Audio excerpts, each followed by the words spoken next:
It started like any other Friday evening, a week of endless meetings and mind-numbing deadlines finally behind me. The city outside the train window buzzed with its usual chaos, but inside the carriage, it was quiet, peaceful. I sank into my seat, letting out a long sigh, ready to disappear into the solitude of the ride home. That's when he boarded. He appeared like a disruption to the quiet rhythm of the train, a man who couldn't be ignored if he tried. His presence filled the space effortlessly. Broad shoulders, a jawline sharp enough to cut glass, and an air of confidence that bordered on audacity. His dark coat billowed slightly as he walked, and when he glanced my way, his eyes, a stormy gray, lingered. It wasn't the kind of glance you brush off. It wasn't casual. It was deliberate. My breath caught in my throat. I looked away quickly, as if avoiding him could somehow shield me from the heat that spread across my skin. I told myself it was just a passing moment, nothing more. But then, fate played its hand. The train jolted, the lights flickered, and we came to an abrupt stop. The announcement came on, apologizing for a technical delay. A groan rippled through the few passengers scattered across the carriage, and then, there he was, standing beside my seat, his voice deep and smooth like melted honey. "Looks like we're stuck," he said, his lips curling into a half-smile. I glanced up at him, my pulse quickening. He was even more arresting up close. His scent, a mix of cedarwood, leather, and something darkly enticing, enveloped me, making my head spin. "Seems like it," I replied, my voice shaky despite my best effort to sound composed. His name was Ethan. He spoke with a kind of casual confidence that put me on edge, but not in a bad way. It was the kind of edge that made you want to jump, to see where the fall might take you. And then there was me. Me with my dependable, stable fiancé waiting at home. A man who loved me, even if our relationship had grown more predictable than passionate. I should have shut the conversation down, but I didn't. Ethan had this way of looking at me, like I was the only person in the room, like he saw something in me that I didn't even know was there. His eyes traced my face, lingering on my lips as he talked, his voice low and deliberate, each word rolling off his tongue like a temptation. "I get the feeling," he said, leaning slightly closer. "You're not the type to enjoy being stuck." His words sent a shiver down my spine, and I swallowed hard, trying to focus on anything but the way he made me feel. But it was impossible. I noticed everything about him. His long fingers resting casually on the back of the seat in front of me, the faint stubble that shadowed his jawline, the way his lips curved into a smile that felt like an invitation. And his scent. God, his scent. It wasn't just intoxicating, it was a spell. With every inhale, I felt my thoughts unraveling, my defenses slipping away. I tried to remind myself of David, of the life we'd built, of all the reasons why this moment couldn't go any further. But the more Ethan spoke, the harder it became to think about anything but him. My heart was racing now, my body betraying me with every pulse of desire that coursed through my veins. I felt lightheaded, drunk on the tension building between us. He leaned closer, his fingers brushing against mine for the briefest second, and I felt a jolt, like my skin was set on fire. "You seem distracted," he said softly, his voice like a whisper against my skin. I opened my mouth to reply, but the words wouldn't come. How could I explain the ache building inside me? The way my entire body felt alive under his gaze. I wanted to escape, not from him, but with him. Somewhere where there were no rules, no expectations, no consequences. For the first time in years, I felt free. Free to want, to take, to feel. And all I wanted was him. I shouldn't, I whispered, but my voice betrayed me, trembling with anticipation. The words hung in the air, fragile and meaningless against the heat rising between us. Even as I spoke, I felt myself leaning closer, drawn to him by something primal, something I couldn't control. Ethan didn't answer right away. He just looked at me, his gaze dark and smoldering, as if he could see right through me, to the part of me that wanted this, needed this.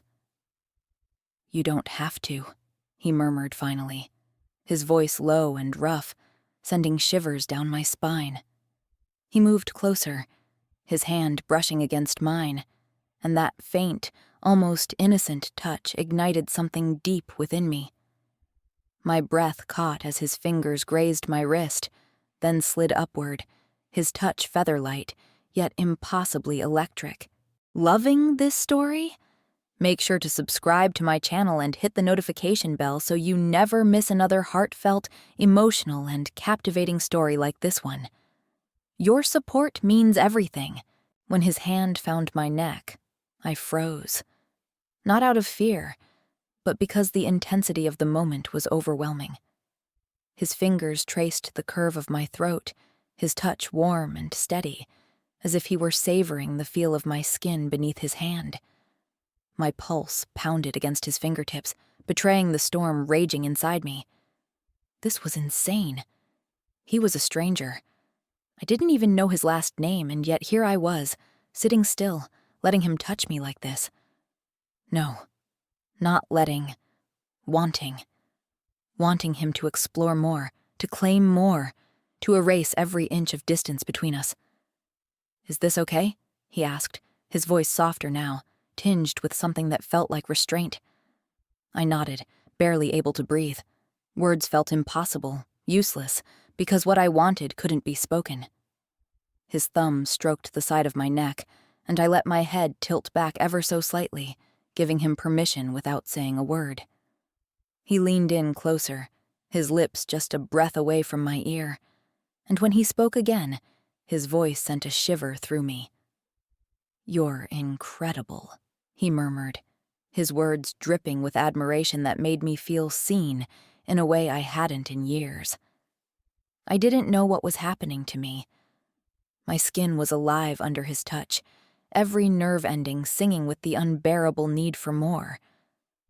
I wanted him to keep going, to explore every inch of me, to make me forget everything except the feeling of his hands on my body. His other hand slid along the curve of my shoulder, down my arm, slow and deliberate. My breath hitched, my chest rising and falling with every labored inhale.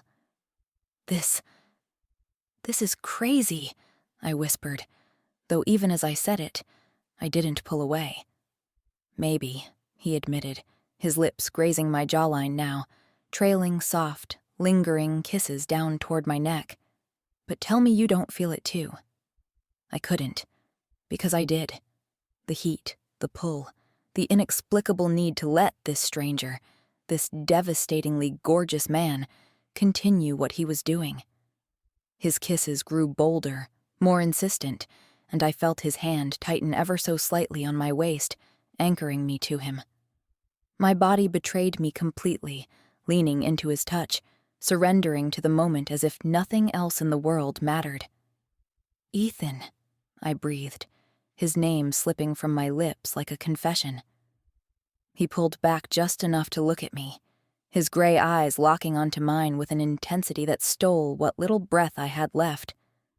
"Say the word," he said, his voice rough with desire. "Say stop and I will." But I didn't. I couldn't. Instead, I reached for him, my hands trembling as they found the fabric of his coat, pulling him closer, wordlessly begging him to continue. His lips crashed against mine then, and the world around us dissolved into nothingness. His kiss was fierce, demanding, and I matched him with a hunger I didn't know I possessed. His hands moved lower now, tracing the curve of my back, exploring every inch of me as if he were memorizing the map of my body.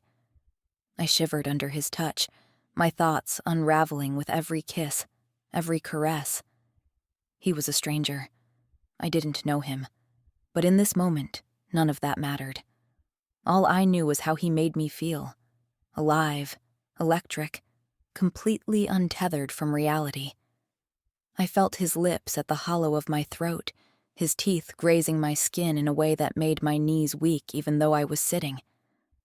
My hands found his hair, tangling in the softness of it, pulling him closer, urging him on. The train was still dark, the faint flicker of emergency lights casting long shadows across the carriage. It felt like we were in our own world, separate from reality, free to indulge in this impossible, undeniable connection. For the first time in years, I let go of fear, of expectations, of every rule I'd built my life around. I wanted him, all of him, and nothing else mattered. The train lurched back to life, jolting me out of the spell. I pulled away, my breathing uneven, my mind a whirlwind of guilt and desire. Ethan's eyes searched mine, his expression unreadable. "I don't know what happens next," he said softly, his fingers brushing a strand of hair from my face. "Neither do I admitted, my voice barely audible. The train pulled into the station, the bright lights of the platform flooding the carriage.